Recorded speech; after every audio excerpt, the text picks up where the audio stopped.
welcome back to another review from Oddie's Airsoft, and today we're looking at the Umarex HK G36c Sportline.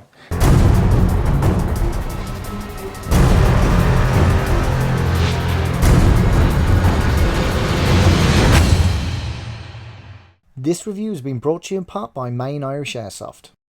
Now, we've already looked at the Umarex range of G36s, and we had a look at the high-end, very high-end G36c, but this is, as I said, a sports line. This is designed for younger guys starting off in airsoft, or newbies starting off in airsoft, who want to buy a decent AEG without a huge expenditure going on.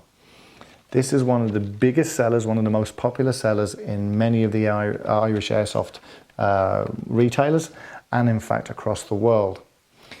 This is without a doubt an iconic piece designed for close quarter battling, and you know, that makes it a very unique proposition because it has a complete folding stock on it. Now, what I will say about this is, you know, there's a couple of points that you need to know about it. It's made predominantly from ABS plastic. There's very little metal on it. There are a couple of little points of metal, and the mags are much thicker than the average mags that you'll get. They're much deeper. As you can hear the BBs roll across the floor. Now, because they're much thicker than the average magazine, like a normal M4 magazine, it means you have to have the right pouches on your rig if you're carrying extra mags. The other point about the mags is, and it's true of all the mags, whether it's low end or high end on these AEGs, is that on the G36 they have these little nubs on each side so that you can lock the mags together and create a stacking system of maybe 2-3 mags on your gun, so that you just have to whip them out and move them over to the next mag when you're dry. The problem is they don't take up to really very much abuse at all, and if you give it a clatter in any shape or form, the likelihood is you're going to break off little bits of the plastic on the magazine. So I'd actually advise you not to even attempt to stack them together. These guns are made of ABS plastic, and because of that there are a number of weak points. We've already mentioned the mag. One of the other weak points is the charging handle. And the charging handle here is what gives you access to the hop unit, which then allows you change the trajectory of your BB.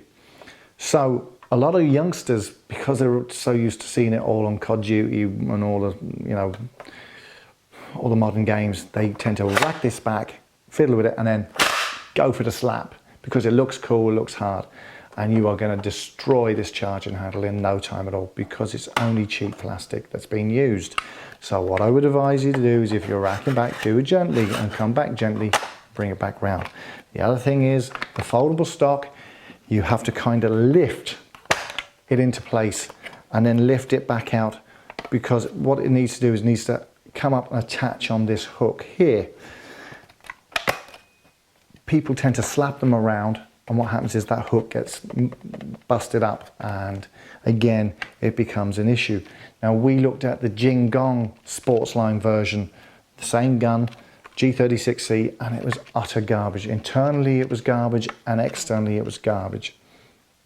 And I'm not sure who the OEM for this particular gun is, but the ABS plastic on this is not going to fail you anytime soon. It feels thick, it feels solid, and it feels chunky. And the reports from Main Irish Airsoft are that they're getting no returns with body failure. Internally, it's a solid piece. It's hidden around the 16.5 BBs per second, which is an acceptable rate of fire for this particular style of gun. And the range is absolutely fantastic. Really delighted with that. So we have a little bit of footage of us testing the gun out in the field, and we'll come back for a conclusion at the end of the video. So a quick fire test. I'm going to go straight into full auto. Now, again, you have the nice little drum style here to change the hop.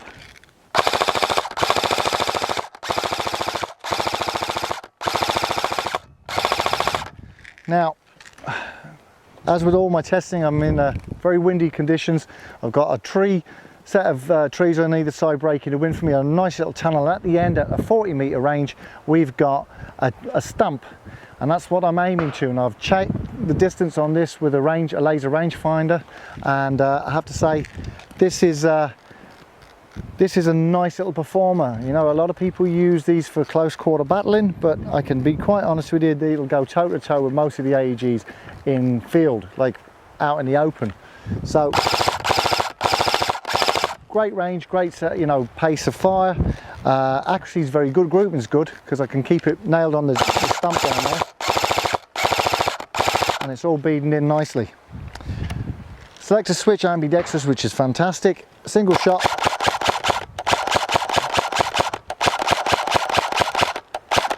It's crisp, it's nice, but you know, after 3 or 4 quick pulls, it starts to slow down where it just can't seem to keep up with it. And once you stop, you know, and re-engage, then it's fine. As you can hear, once you hit the 3 or 4 quick rounds, it starts to roll over on itself. But all in all, look, a Sportline piece, they're not expensive. The ABS is nice and strong. It's not like the Jin Gong that we had a look at where the ABS was absolute muck. This is a solid gun.